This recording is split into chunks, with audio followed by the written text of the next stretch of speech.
नमस्कार। सबैको यो क्वेसन हुन्छ कि जब स्टार्ट गर्ने प्रोसेस के हो? सुरुमा हामी तपाईको टर्म्स एन्ड कन्डिसन सेन्ड गर्छौँ इमेल थ्रु, ओके?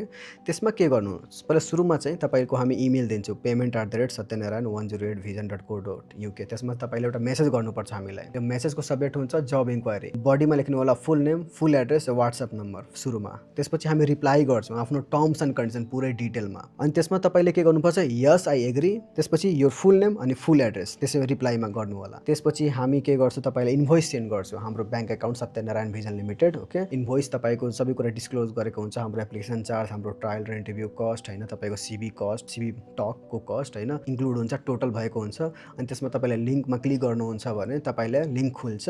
त्यो हेर्नुहुन्छ भने इजी बैंक ट्रान्सफर आउँछ, तपाईको कार्ड पनि सिस्टम आउँछ, कार्डको अप्सन आउँछ, पे विथ वाइज अकाउन्ट पनि आउँछ, तर तपाईले चुज गर्नु होला इजी बैंक ट्रान्सफर। क्लिक गर्नुहुन्छ भने तपाईको इमेल सोध्छ, जुन अफ कोर्स त्यो इमेल थिच्नु होला जुन तपाईले हामीबाट मेल गर्नुभएछ। अनि त्यसपछि कुन बैंक अकाउन्टमा तपाईको पैसा छ भनेर त्यो अप्सन सर्च गर्नु, पेमेन्ट अथेन्टिकेट हुन्छ, तपाईको पेमेन्टबाट रिलिज हुन्छ। त्यसपछि अटोमेटिक त्यो वेबसाइट खुल्छ, त्यसपछि डन, पेमेन्ट आइसक्यो। त्यसपछि के हुन्छ, हामी तपाईको गुगल च्याटमा इनरोल गर्छौँ। मतलब हामी बेसिकली हाम्रो गुगल च्याट हो, कस्टमर केयरको, पेमेन्टको हैन। अनि त्यसपछि चाहिँ हाम्रो जब्स एट द रेट तीनटाबाट मेसेज आउँछ। पेमेन्टबाट तपाईको पेमेन्टको हाम्रो रिसिटहरु, तपाईको इन्भोइसहरु सबै डिटेलमा सेन्ड गर्छ गुगल च्याटमा। हामी तपाई कन्फर्म गर्छौँ कि तपाईले कति पे गर्नुभयो, के को लागि, कति ट्रायल बुक गर्नुभयो, सबै कुरा हुन्छ। कस्टमर केयरमा तपाईको के डकुमेन्टहरु चाहिन्छ सीबी को लागि, सबै कुरा मागेको हुन्छ। सबै डकुमेन्टहरु टाइममा दिनु होला। अनि त्यसपछि चाहिँ डकुमेन्ट पाएपछि के हुन्छ कि तपाईलाई सीबी कल आउँछ। मतलब डकुमेन्ट पाएपछि म आफै तपाईलाई कल गर्छु अनि तपाईको के कस्तो हो रिक्वायरमेन्टहरु एकदम डिटेलमा कुरा गरेर तपाईको सीबी हामी बनाउँछौँ हैन। सीबी बनाएपछि तपाईको 2 दिन एटलिस्ट लाग्छ सीबी बनाउनमा। त्यसपछि के हुन्छ,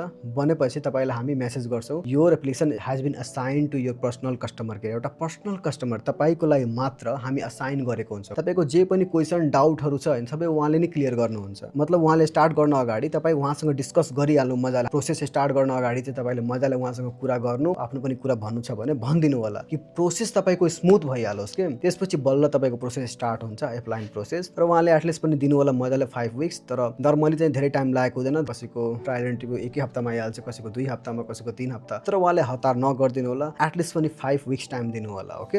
या के प्रब्लम छ भने तपाई हाम्रो कस्टमर केयरको गुगल च्याटमा मेनमा कल गर्नु होला, व्हाट्सएपबाट मेसेज नगर्नु होला। किन? एकचोटि इनरोल भएपछि तपाईको व्हाट्सएपमा के हुन्छ, हजारवटा मेसेज हुन्छ, तपाईको रेस्पोन्स ढिले हुन सक्छ होला। त्यही कारण बेस्ट हुन्छ हाम्रो पेड क्लाइन्टलाई छिटो रेस्पोन्स चाहिन्छ नि त, त्यही कारण कस्टमर केयरबाट रिच आउट गर्नु होला। एकदम स्ट्रिक्टली हुनु होला। एउटा कुरामा चाहिँ जति पनि एप्लिकेसन रिलेटेड क्वेशनहरु छ सबै आफ्नो पर्सनल कस्टमरसँग सोध्नु होला, नत्र के हुन्छ तपाईको प्रोसेस बिग्डिहाल्छ के। हायरिङ भएपछि एकचोटि हामीले आफै कस्टमर केयरबाट कल आउँछ होला तपाईलाई कि के कसो छ, जब राम्रो छ, पेमेन्ट कस्तो छ, सबै कुरा सोध्नुहुन्छ। सेटिस्फाई हुनुहुन्छ भने दैट्स फाइन, तपाईको एप्लिकेसन क्लोज भइहाल्छ।